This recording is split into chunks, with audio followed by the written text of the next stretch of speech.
pariwisata. Nah, sekarang kan gimana dengan pandangan internasional terkait dengan penanganan COVID yang ada di kita? Nah, gitu. Kalau Pak internasional merasa bahwa penanganan kita ini terlalu lamban dan segala macam, nah itu kan apakah tetap mempengaruhi Indonesia sebagai destinasi wisata atau enggak gitu loh? Ya, kalau kita ngomongin masalah aviation ya, I use these two all the time. Chicken or egg, chicken and egg, bread and butter. Ya, biasanya yang akan lebih ini adalah chicken and egg. Jadi siapa duluan muncul dari mana? Oke. Jadi, termasuk dengan fasilitas kesehatan di tempat tujuan ya. Exactly. Gini, masalahnya gini. Kita bangun pariwisata. Ini kayak kemarin ini saya bagusnya pernah ngomong begini. Jadi, saya ngomong ke Kementerian Pariwisata. Bu, ya misalnya gini. Industri pariwisata ini sangat rely on dengan penerbangan. Ya, banyak pekerjaan-pekerjaan. Kenapa? Di Indonesia itu kalau misalnya industri penerbangan itu hancur, 22,4 juta pekerjaan. Ya. At stake. Misalnya. Itu karena banyak kan kerja di tourism. Ya, kayak Bali itu kan sekarang pekerja-pekerja yang di industri pariwisata, nggak usah Bali deh, anak buah kapal yang di kapal, cruise ya, itu banyak yang balik pulang ke Indonesia. Karena industri cruise ini akan dampaknya lebih parah dibanding penerbangan. Believe me. Karena kepercayaan mereka untuk naik lagi itu sangat karena mereka stay di kapal itu berbulan-bulan atau berminggu-minggu kan intinya gitu. Kalau pesawat kan dia cuma datang 5 jam keluar, gitu.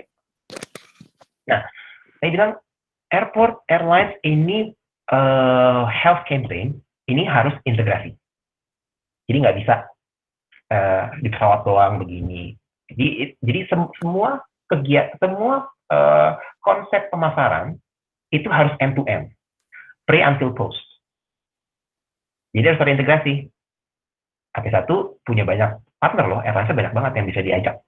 Jadi menurut saya gampang lah kalau menurut saya. Cuma caranya cuma satu. Saat mereka tahu pesawat airport udah bagus, dan menurut saya ini tentu pasti akan chance-nya akan lebih tinggi dibandingkan hotel. Hotel ini menjadi yang sangat paling krusial. Kenapa? Karena mereka akan tinggal di sana 2 minggu. Dan mereka akan ada di dalam suatu area di mana bukan rumah mereka. Nah, kayaknya sampai sekarang saya lihat hotel masih belum terlalu aktif untuk mulai protokol-protokol kesehatan nanti apa yang akan mereka lakukan. Dan itu sangat penting. Karena itu yang menjadikan, kayak Mas Hafiz bilang, protokol kesehatan di fasilitas penunjang pariwisatanya seperti apa. Gitu. Kalau di tempat kayak Borobudur atau apa gitu kan menurut saya, mereka cuma datang ke sana 2 jam, dan itu mereka mungkin akan diatur ya, antri di sini, lu nggak sama 1 meter jaraknya segala macam. Tapi kalau hotel, nah itu kan harus lebih benar-benar ini gitu. Jadi AP1 bisa loh menjadi thought leadership di kota-kotanya atau di daerah-daerahnya untuk menggalakkan integrated health campaign. Dan saya rasa sebagai pintu masuk ya sebagai pintu masuk, Angkasa Pura itu punya kredibilitas yang jauh lebih tinggi. Karena itu sebagai pintu masuk ke dalam satu negara, pintu masuk ke dalam satu kota. Gitu.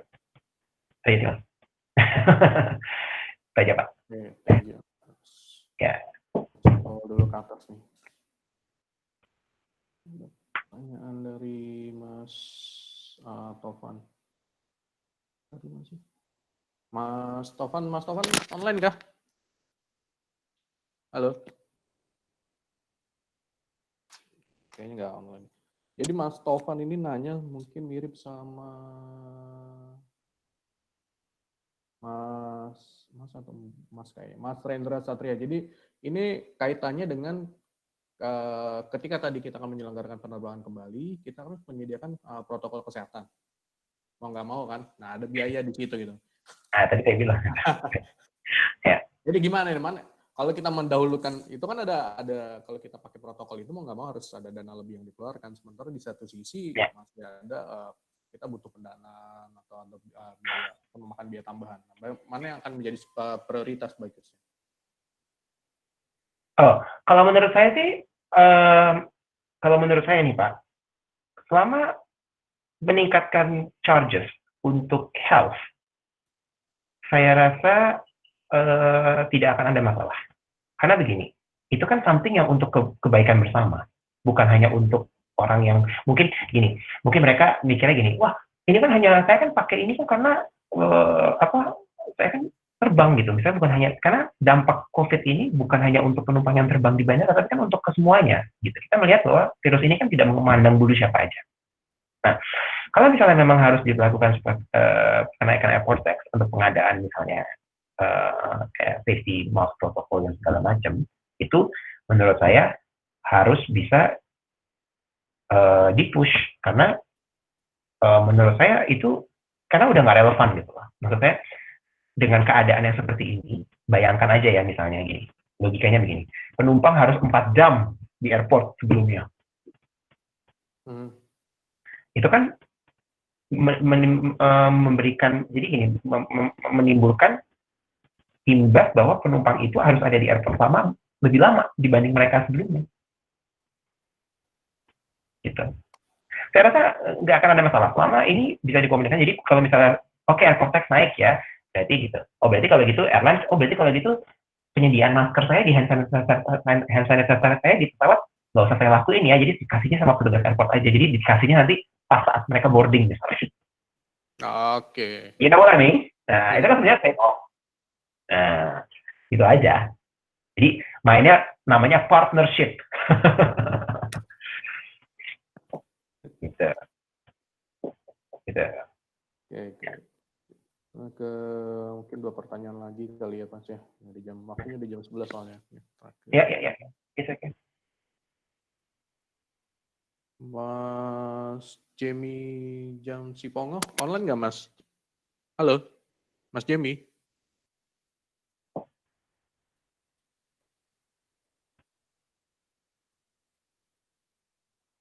Mas Jamie ini nanya 4 hal fundamental dalam bisnis aviation, yaitu pemerintah, baik pusat maupun daerah. Halo? Halo. Mas Jamie? Ya. Ayo Mas, silakan Mas, ditanya langsung aja Mas. Ya. Yang pertama tentunya terima kasih tim training development, ada Pak VP, Pak Imron, Mas Afif dan tim yang begitu juga Mas Danang yang sudah bisa melibatkan kami dalam kegiatan yang sangat baik ini. Luar biasa apa yang disampaikan Mas Danang dengan beberapa riset yang sudah ditampilkan.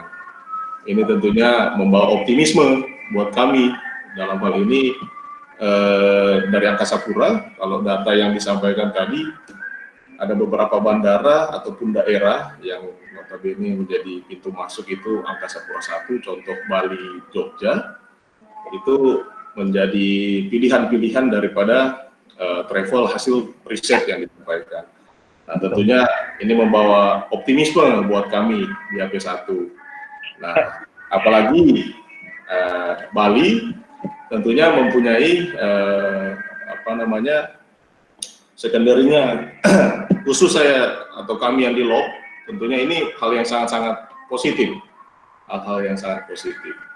Nah cuman terkait dengan yang saya pertanyakan di sini, kedepannya post COVID ini tentunya bisnis aviasi ini sangat-sangat menurut saya sih di satu sisi positif, tetapi kita belum tahu seperti apa tampilannya nanti ke depan.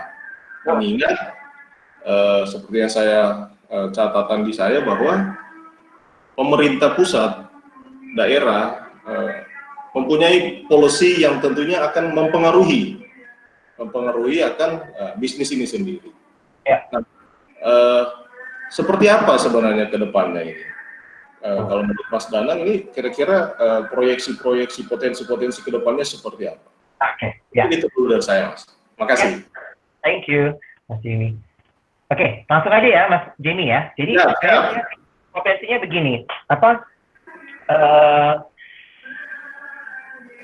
ada beberapa peraturan ya, misalnya gini, yang menimbulkan anak penumpang itu mau terbang itu bukan hanya dari kemauan penumpang itu sendiri. Iya, betul. Ada protokol dari perusahaan tempat mereka bekerja. Siap. Jadi,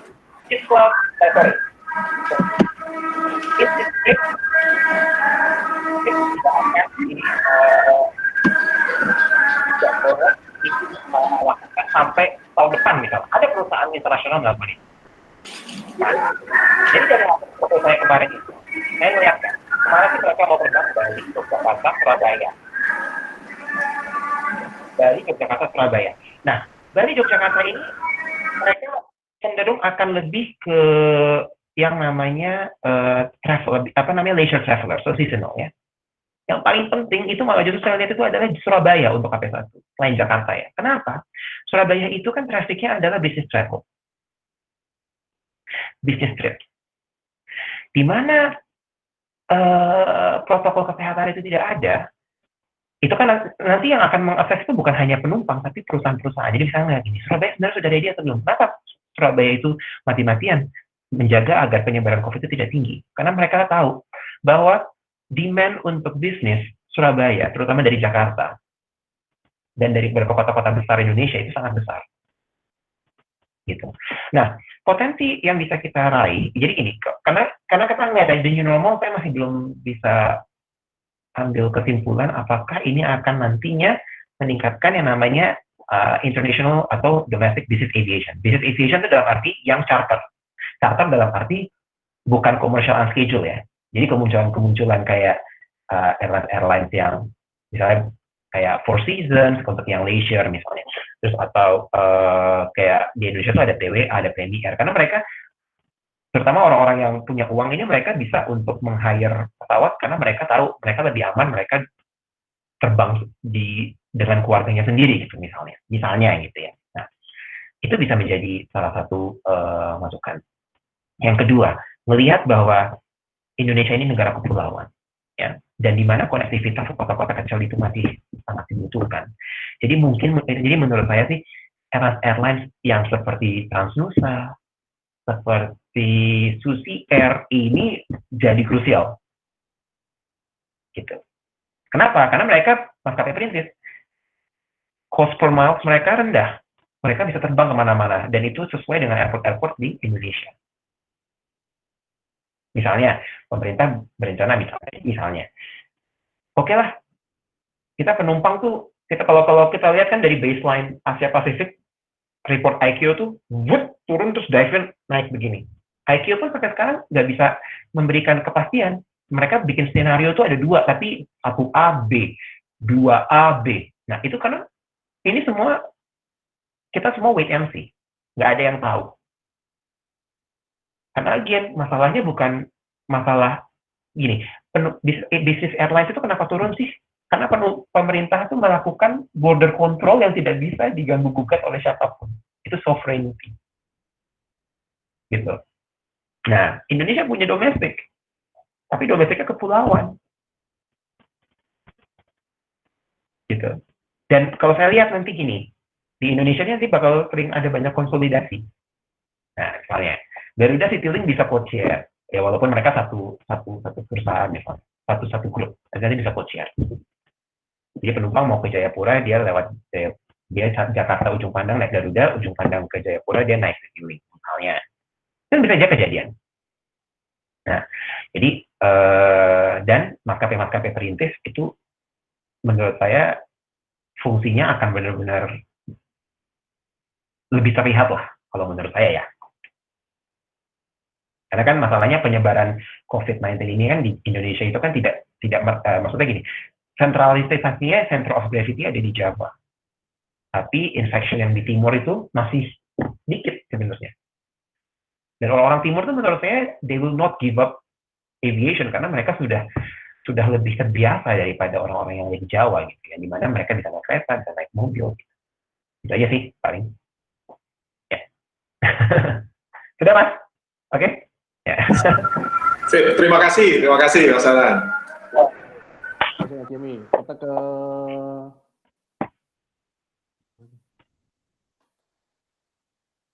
satu pertanyaan lagi kali Mas ya. Udah waktunya udah jam 11 lewat soalnya.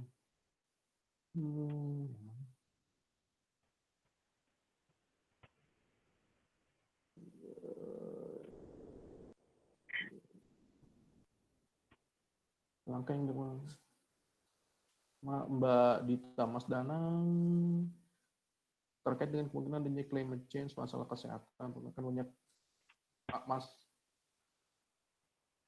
Kemungkinan adanya climate change, masalah kesehatan, pandemi global kan banyak timbul langkah dan kebijakan yang harus dilakukan usaha kemanusiaan bersifat mitigasi dan pencegahan dibanding. Saya nggak lihat ya dengan climate change gini. Sekarang menurut saya dengan nggak adanya pesawat ataupun ada lockdown, itu air quality itu menjadi lebih baik, Mbak Dita. Nah, saat setelah PSBB ini nanti mungkin atau lockdown ini semua berangsur pulih, mungkin karena juga ini berangkat dari keinginan apakah mereka mau terbang atau tidak. Jadi pesawat itu kan sekarang melakukan namanya capacity adjustment. Dan itu mereka nggak akan langsung tiba-tiba 1 Juli mulai operasi langsung return schedule seperti semula, itu nggak akan mungkin. Gitu.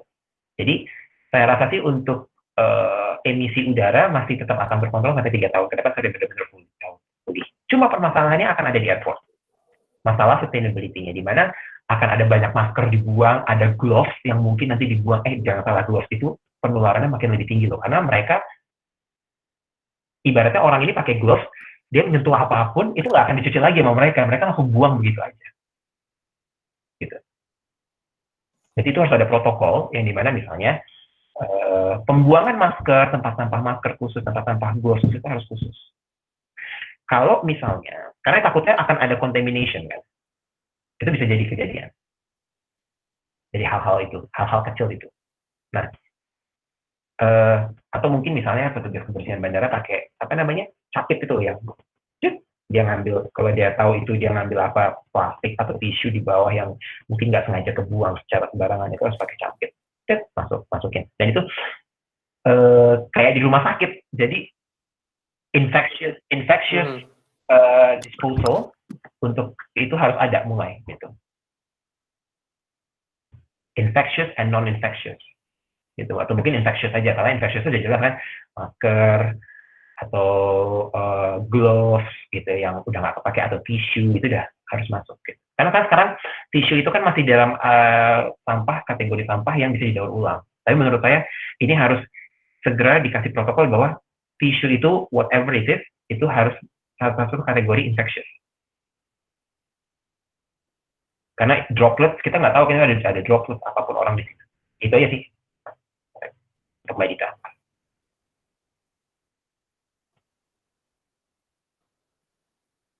Jadi benchmarknya sekarang kalau untuk health itu kita bisa lihat benchmark ke rumah sakit dan juga misalnya gitu. Kita lihat di situ. Oke. Udah sih, paling itu aja. Ada pertanyaan dari Mas Herdanu nih. Aku ada ini jawab Mas Herdanu, ada pertanyaan. Dari mana? Adakah Mas Herdanu? Ada pertanyaan. Nah, itu apa? Oke. Strateginya gini Mas Herdanu, kalau menurut saya Kementerian Kesehatan sudah harus mulai di-involve. Kementerian Kesehatan sudah harus di-involve. Kementerian Perhubungan ya pasti udah, tapi Kementerian Kesehatan sudah harus di-involve. Kalau bisa dengan WHO di Indonesia itu sudah benar-benar sudah harus ini maksudnya begini ya, walaupun dari WHO itu sudah akan diturunkan oleh Kementerian Kesehatan, cuma dengan AP1 mendekatkan diri ke WHO itu memberikan sebuah keyakinan bahwa AP1 ini sudah komit, benar-benar memiliki komitmen untuk di bidang di hal kesehatan. Walaupun sebenarnya WHO itu stakeholder-nya ada di Kementerian Kesehatan, misalnya seperti itu. Nah, kedua,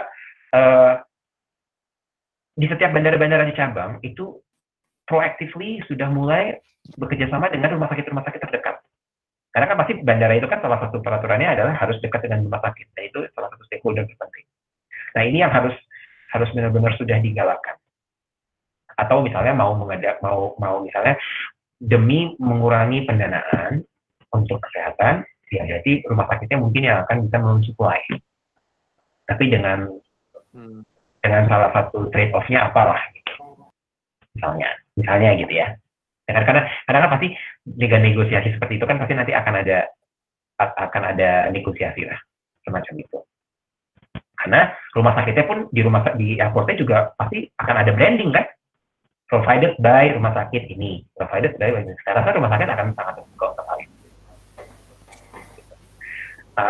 Lalu strategi yang paling penting adalah put people first. Jadi kesehatan utama masyarakat penumpang harus nomor satu. Dan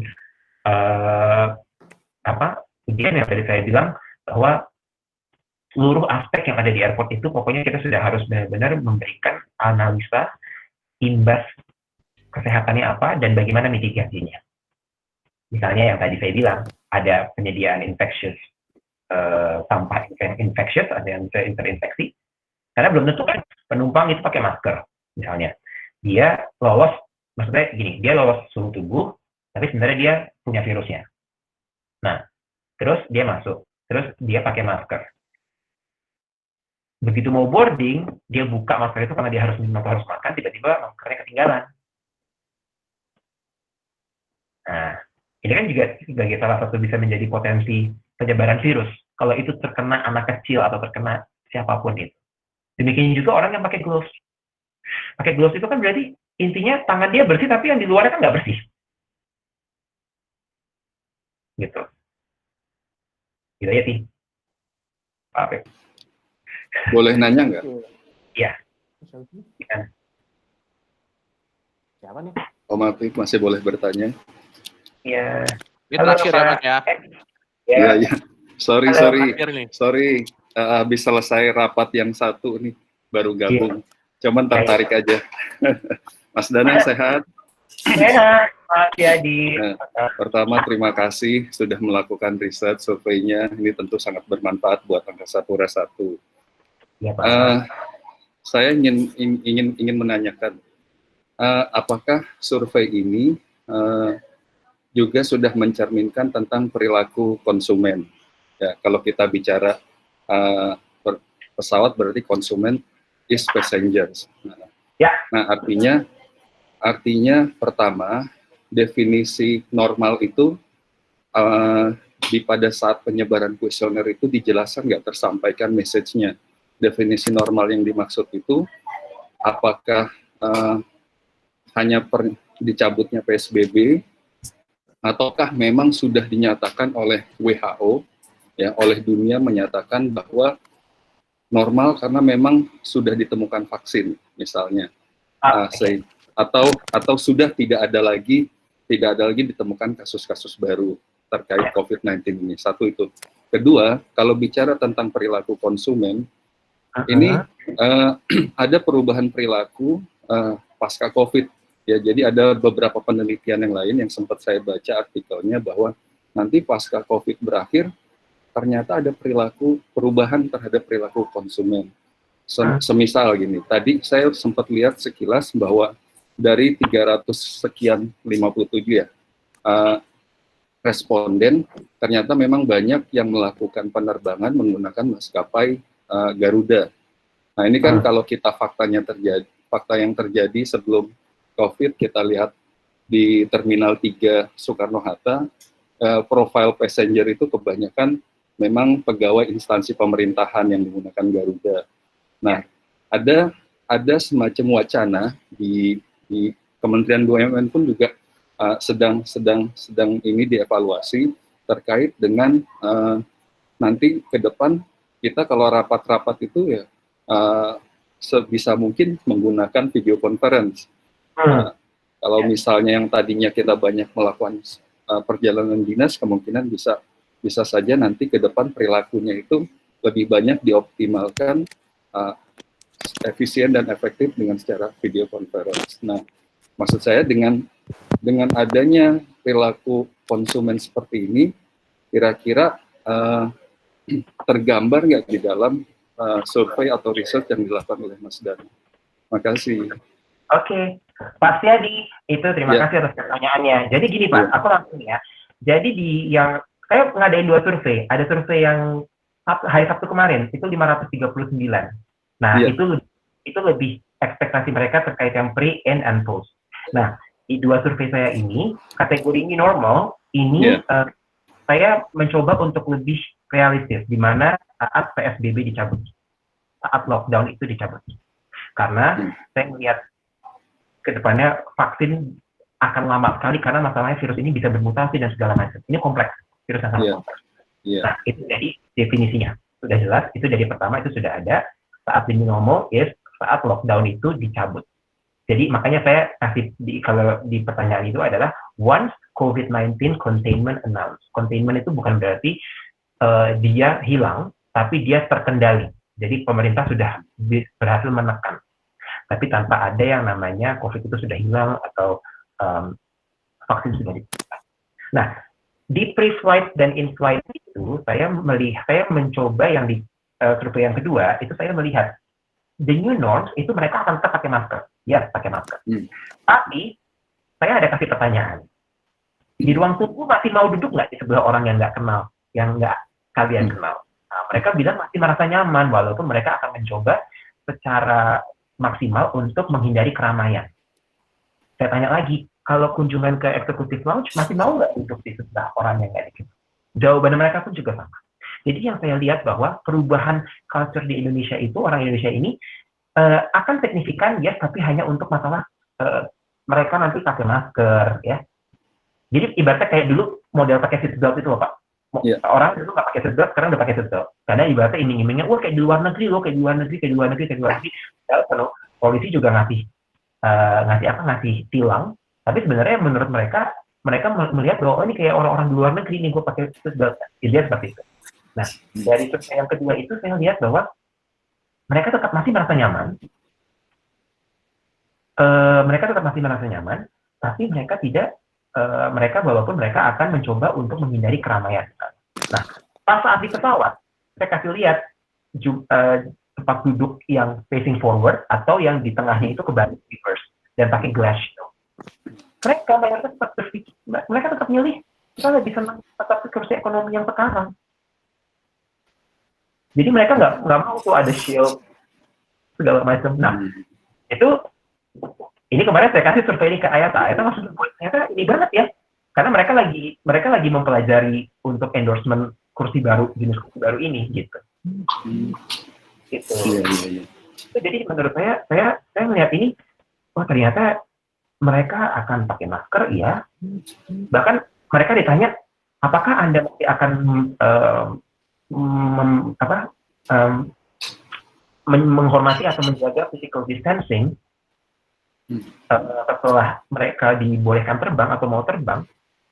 Jawaban mereka ada yes, tapi tetap lebih tinggi yang dimana mereka tidak akan menjaga physical distancing, tapi mereka akan pakai masker.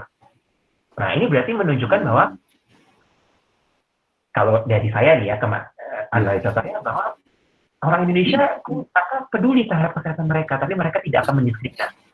Itu yang hal positif yang saya lihat dari mereka nggak akan berpikiran negatif terhadap orang gitu. Karena mereka udah tahu mereka sudah well protected. Walaupun mungkin salaman nanti akan menimbulkan kepada salaman, cipika-cipik itu udah nggak akan ada. Lalu untuk masalah maskapai, Pak Setiadi, itu kalimat saya itu adalah maskapai favorit, bukan maskapai terakhir yang Anda terbang. Jadi maskapai favorit itu bisa jadi dalam kategori, saya kemarin terakhir terbang naik Lion, tapi saya pernah naik Garuda dan saya lebih senang naik Garuda. Itu mereka bisa pakai. Saya maskapai favorit. Jadi their top of mind saat mereka mau pergi, itu mereka akan coba lihat airlines mana dulu. Kalau memang itu mahal, mereka akan beralih ke yang lain. Tapi tetap penting terkait masalah top of mind. Lion mungkin yang nggak banyak, padahal secara realita Lion penumpangnya paling banyak. Tapi mungkin kalau saya tanya itu penerbangan terakhir yang Anda, airlines maskapai yang Anda naiki, Itu mungkin Lion yang paling banyak. Tapi kan saya ngomongnya maskapai favorit kita. Yes. Oke, menjawab ya, Mas Tio ya. Cukup Om. Oke. Nih sebelum kita ini dulu dong, apa? Foto dulu foto. Oh iya. Dinyalain dong ininya dong apa? Kameranya coba. Ini dari sini cuma huruf-huruf doang nih soalnya. Berarti lepas masker dulu ya. Iya. Waduh, semuanya lepas masker. Kelihatan kan ada yang udah berjenggotan segala macam kan. Jalan. Halo Mas Herdanu, halo Pak Herdanu. Apa kabar Pak Mas Herdanu? Danu, Mas Yo. Baik. Mas Yo. Mungkin bisa minta tolong semuanya dinyalain, Pak. Videonya. Ya, videonya tolong nyalain. Semua peserta. Tampilkan semua. Udah, Nah, foto belum? kelihatan yang ganteng abang. Mas Danang ganteng banget hari ini. Apa? Bersih sekarang.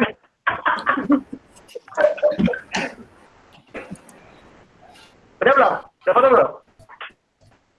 Oke.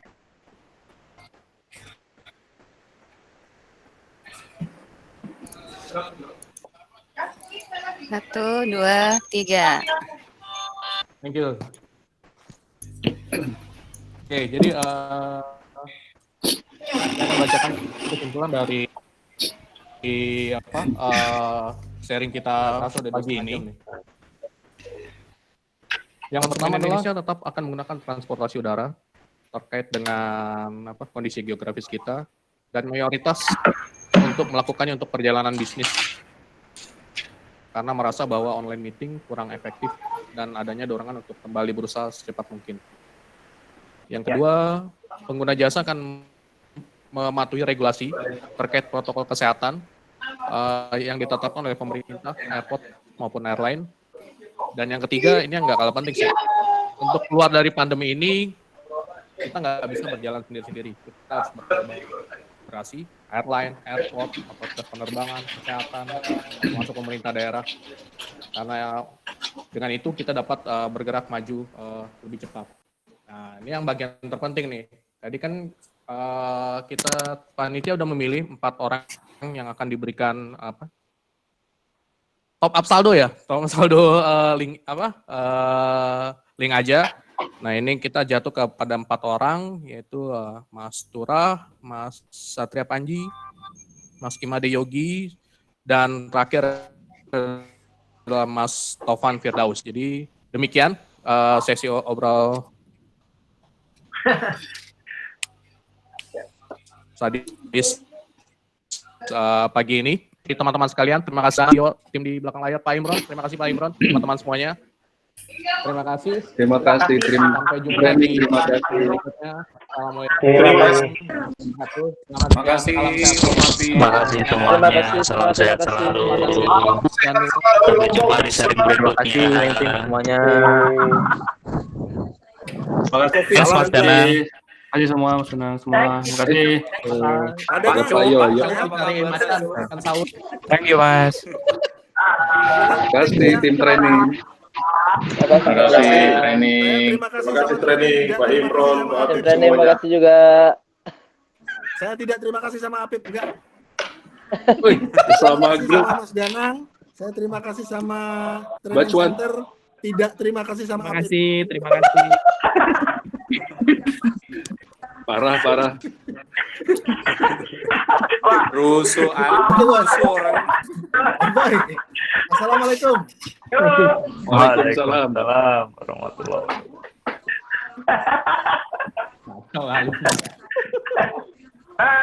Thank you ya. Thank you, thank you semuanya. Bye.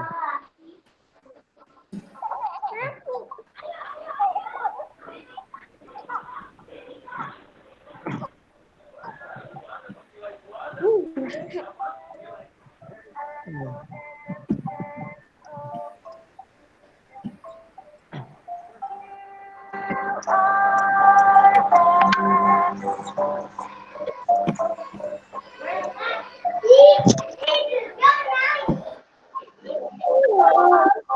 you.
W.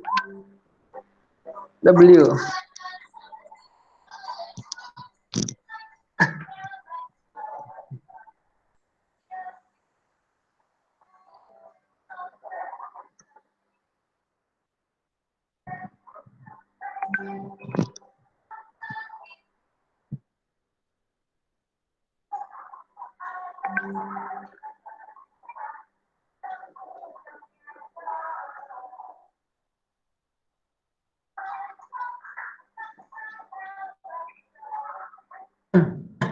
Ya Allah.